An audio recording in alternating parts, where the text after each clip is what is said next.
Olá, graça e paz, tudo bem com você? Estou aqui de volta para compartilhar com você mais um assunto da Bíblia e da teologia. Hoje eu quero compartilhar com vocês sobre predestinação e livre-arbítrio. Então você tem esses dois temas que são polêmicos dentro da teologia. Primeiro eu quero trazer aqui uma definição de livre-arbítrio, mas para fazer essa definição eu quero trazer aqui uma palavra do Jonathan Edwards, que foi um pensador cristão. E ele diz que livre-arbítrio é a escolha da mente.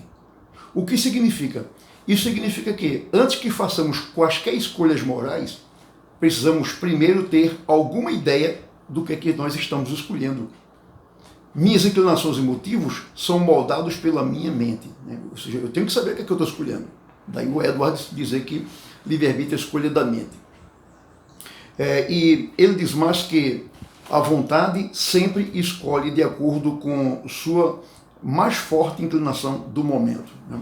Então, aquilo que nós escolhemos de acordo com o Edwards tem que estar de acordo com a nossa natureza, tem que estar de acordo com a nossa vontade. A gente nunca escolhe nada que seja contrário à nossa vontade. A gente sempre escolhe alguma coisa que seja de acordo com o desejo mais íntimo que há em nosso coração. Então, depois de observarmos essas palavras do Edwards, queremos dizer que toda escolha feita pela pessoa é autodeterminada. Ou seja, a pessoa sempre escolhe de acordo com sua motivação o desejo interno, aquilo que está no seu coração. A pessoa sempre escolhe aquilo que está dentro do seu coração, ou de acordo com o que está dentro do seu coração. Assim, o homem é escravo dele mesmo, é escravo da sua própria natureza, visto que ele nunca escolhe nada que seja contrário à sua natureza. Ele sempre escolhe o que está de acordo com sua natureza, está sempre de acordo com aquilo que está no seu coração. Por exemplo, pegue um ébrio e coloque dentro dele uma garrafa de cachaça e uma Bíblia, por exemplo, ele só pode escolher um, ele não pode escolher os dois, a garrafa de cachaça e a Bíblia. Então, o que é que você acha que o ébrio vai escolher? Escolher a Bíblia e rejeitar a garrafa de cachaça? De jeito nenhum. Ele vai rejeitar a Bíblia e vai escolher a garrafa de cachaça, porque tomar cachaça, beber cachaça, é aquilo que está de acordo com a natureza dele, é o desejo do coração dele. Mas pegar a Bíblia, ler a Bíblia e rejeição à cachaça, nunca, jamais. Então ele sempre escolhe aquilo que está de acordo com sua natureza, com seu desejo mais íntimo. Isso acontece, inclusive, com respeito ao pecado. Isto é, todo crente tem um desejo em seu coração de obedecer a Cristo. Amamos a Cristo e queremos agradá-lo. Ainda assim, todo crente peca.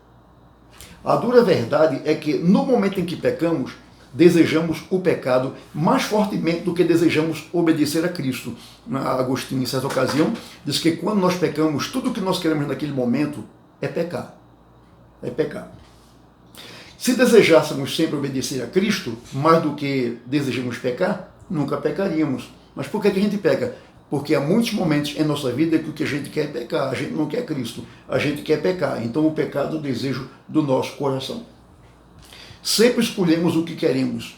Assim, ora escolhemos obedecer a Cristo, ora escolhemos pecar. E escolhemos a partir de nossos desejos mais íntimos.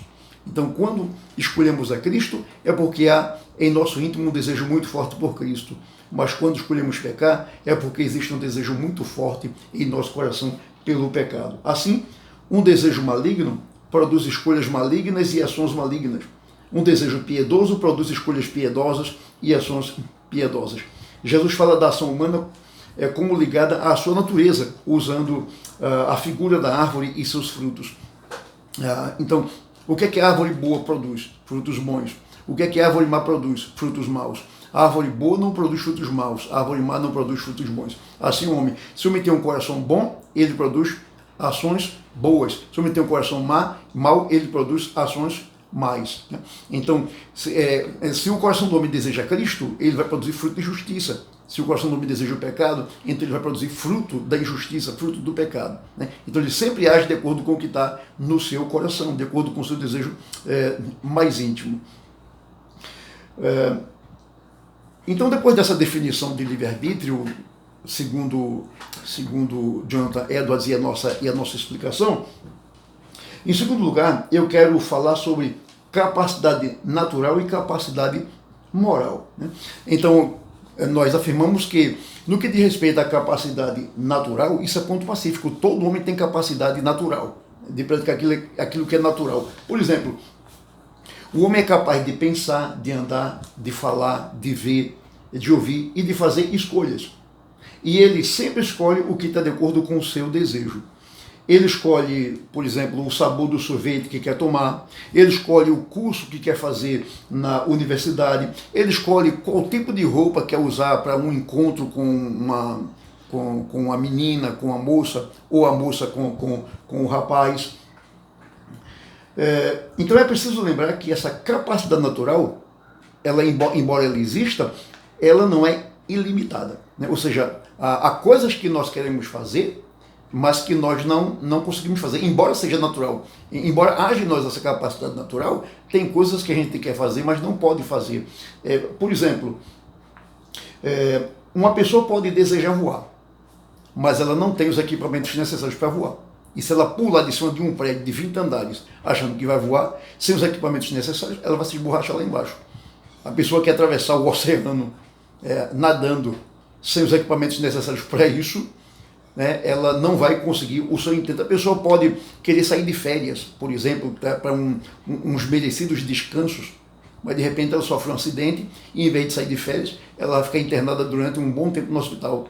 A pessoa deseja ser rica, por exemplo, mas aí ela não encontra um emprego rentável, ou se joga na Mega Sena não consegue ganhar.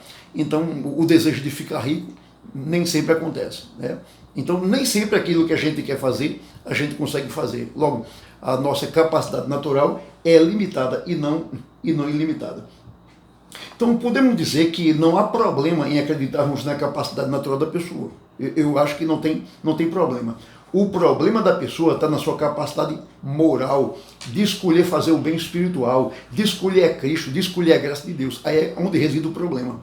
Então, nós não queremos que o homem tenha essa capacidade de escolher a Cristo, de escolher a Deus, de escolher a santidade, se não houver antes uma ação de Deus no coração dessa pessoa.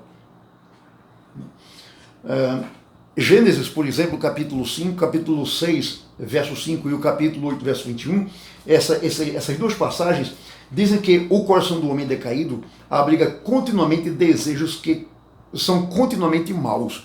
Então, esses são os desejos que é no coração decaído, no coração do homem que não tem Cristo. São desejos continuamente maus, desejos que não pensam em agradar a Deus, desejos que não pensam em glorificar a Deus, são desejos maus. Então o homem, por causa da queda, por causa do seu pecado, ele tornou-se escravo do pecado e do diabo, e ele passa a fazer a vontade deles, e não a vontade de Deus. Então a vontade do homem natural é fazer a vontade do diabo, a vontade da carne e dos pensamentos, e nunca a vontade de Deus. Nós que somos crentes fazemos a vontade de Deus, porque o Senhor mudou nosso coração, mudou nossa vontade, o Senhor iluminou nosso entendimento, o Senhor operou em nosso coração, nos deu sua graça, então Ele nos deu uma nova capacidade, Ele nos deu a capacidade de amá-lo, a capacidade de obedecê-lo. Mas note que essa capacidade que nós temos não é natural nossa, mas é uma dádiva de Deus para cada um de nós. Então quando eu faço a vontade de Deus, porque Deus me capacitou a isso. Mas o homem incrédulo sem Cristo não tem capacidade de fazer a vontade de Deus. Ele não tem capacidade de escolher a Cristo, de abandonar o pecado e seguir a Cristo. Quando ele faz isso, é porque houve uma ação de Deus no coração dele para que ele faça isso. Em terceiro lugar, vejamos agora a questão da predestinação. Né? Então, antes que o homem possa fazer uma escolha que seja agradável a Deus, ele precisa primeiro ter um desejo de agradar a Deus. Né? Lembra? Livre-arbítrio é a escolha da mente e sempre o homem age de acordo com o que está no seu coração. Então, para que ele escolha a Cristo, ele precisa antes ter no coração um desejo por Cristo, um desejo de agradar a Cristo. Então, antes de ele escolher a Cristo, ele precisa ter um desejo por Cristo. Uma pergunta que eu faço para você, meu nobre ouvinte. O homem natural, o homem decaído, o homem escravizado ao pecado, o homem não crente, não regenerado, em si mesmo e de si mesmo, tem um desejo natural por Cristo? O homem credo não tem um desejo natural por Cristo. Ele tem um desejo natural pelo pecado. Ele tem um desejo natural pelos prazeres da carne. Ele não tem um desejo natural por Cristo. Então, a resposta é negativa. O homem natural tem um desejo por Cristo? Não, é uma resposta negativa. Por causa da queda, este desejo se esvaiu da alma humana. O homem perdeu esse desejo. Então, Deus entra em ação. Deus entra em ação, plantando o desejo por Cristo no coração do pecador. E ele não planta esse desejo nos corações de todos os pecadores, mas ele coloca esse desejo nos corações de alguns pecadores.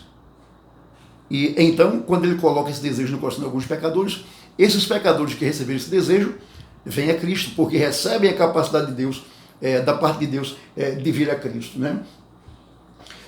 A confissão de fé do Westminster, a confissão que nós usamos na Igreja Presbiteriana, tratando da predestinação, da eleição, diz que o número dos eleitos é tão certo e definido que não pode ser nem aumentado e nem diminuído. Né?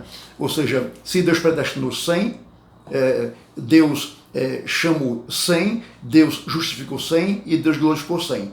Então, ninguém mais, ninguém menos vai entrar no reino de Deus, além daqueles que foram predestinados pelo Senhor. Daí, o apóstolo Paulo diz, aos que de antemão conheceu, a esses predestinou. Aos que predestinou, a esses chamou. Aos que chamou, a esses justificou. Aos que justificou, a esses glorificou. Deus não chama ninguém mais, ninguém menos. Ele predestina quem conheceu, quem amou. Ele chama quem predestinou. Ele justifica quem chamou. Ele glorifica quem justificou. Então, ninguém mais, ninguém menos é o que nós entendemos da Bíblia. Então, claramente, a Bíblia fala da salvação pela graça de Deus. E isto, por si só, retira quaisquer mérito do homem. Nós não somos salvos por nosso livre-arbítrio, não somos salvos por nosso próprio desejo, mas somos salvos por conta de uma graça, da graça de Deus que é operada em nosso coração, nos chamando para a salvação. Todos sabemos por experiência que nem todos estão debaixo desta graça, mas muitos ouvirão Cristo dizer, apartai-vos de mim, malditos. Por que eles ouviram isso? Porque não estão debaixo da graça. Logo, Deus não concede sua graça a todos, mas apenas a alguns. A quem? Aqueles a quem ele de antemão amou e então predestinou para a vida. O Senhor Jesus Cristo ensinou que Deus está ativamente envolvido na salvação do pecador, que por sua vez não tem nenhuma condição de buscar a salvação. Então, Deus é quem age no coração do pecador para que ele deseje e busque a salvação. Jesus Cristo disse que ninguém vem a mim se o Pai que me enviou não o trouxer. Então é Deus através do Espírito Santo quem conduz o pecador a Jesus Cristo. Deus, o Espírito Santo, convence o pecador do seu pecado e convence o pecador da necessidade de Jesus, e então Deus, o Espírito Santo, conduz o pecador a Cristo. Então quando ele vai a Cristo, ele encontra a salvação. Logo, é Deus quem conduz a pessoa a Cristo para que a pessoa seja salva. Interessante que a Bíblia chama a salvação de novo nascimento. E o único que pode fazer o homem nascer de novo é Deus. Ninguém pode autonascer-se. Então, isso na vida física e também na vida espiritual. Na vida espiritual é Deus quem, assim como Deus nos dá vida biológica, nós nascemos pelo poder de Deus, e também na vida espiritual nascemos também pelo poder de Deus. O novo nascimento é uma ação de Deus. Deus é o autor do novo nascimento. Então, a visão reformada ensina que antes que uma pessoa escolha Cristo, seu coração precisa ser mudado, a pessoa precisa ser regenerada, precisa nascer de novo. E é Deus quem faz isso na pessoa. É Deus quem faz a pessoa nascer de novo, é Deus quem converte a pessoa, é Deus quem regenera a pessoa, é Deus quem transforma a pessoa. Então a salvação é uma ação de Deus, é uma dádiva de Deus no coração do pecador. Quando Deus elege e predestina uma pessoa, ele confere a essa pessoa o dom da fé, para que ela creia em Cristo, venha a Cristo e então seja salva. Então o nosso entendimento é que a salvação é um dom de Deus. Então, livre-arbítrio o homem não tem. Ele perdeu no Éden. O homem é escravo do pecado. Logo, por ele mesmo, ele não tem capacidade de aceitar Cristo. Ele não tem capacidade de escolher Cristo. Então, entra aí a ação resgate de Dees. Qual é a ação resgate de Deus? É a predestinação. Dentre os perdidos, os escravizados ao pecado, Deus escolhe alguns, Deus predestina alguns para a vida. E no tempo certo, o Senhor vem através do Espírito e resgata esse pecador eleito da escravidão do pecado e traz esse pecador a Cristo. Então somos salvos por causa, não do nosso livre-arbítrio, pois aí nós teríamos mérito em nossa salvação, mas nós somos salvos por conta da graça da predestinação de Deus, que nos elegeu na eternidade e nos destinou para a vida eterna. Um certo pregador disse: predestinação não, livre-arbítrio sim. Nós dizemos o contrário, livre-arbítrio não, predestinação sim, porque o livre-arbítrio não existe. O homem tem arbítrio, que é a vontade, mas ele não tem arbítrio livre, não tem vontade livre, só vontade escravizada. Portanto, é a ação de Deus, a ação predestinadora de Deus, que garante que alguns serão salvos. E somente os predestinados serão salvos, ninguém mais. Espero ter ajudado você com essa pequena explicação a respeito de livre-arbítrio e predestinação. Você pode continuar lendo, há muita coisa boa escrita sobre isso aí, que você pode ler e amadurecer e crescer no conhecimento desse assunto. Faço voto que você faça uma boa pesquisa e encontre mais argumentos a respeito desse assunto da teologia, ok? Então, Deus te abençoe, um grande abraço e até o próximo vídeo.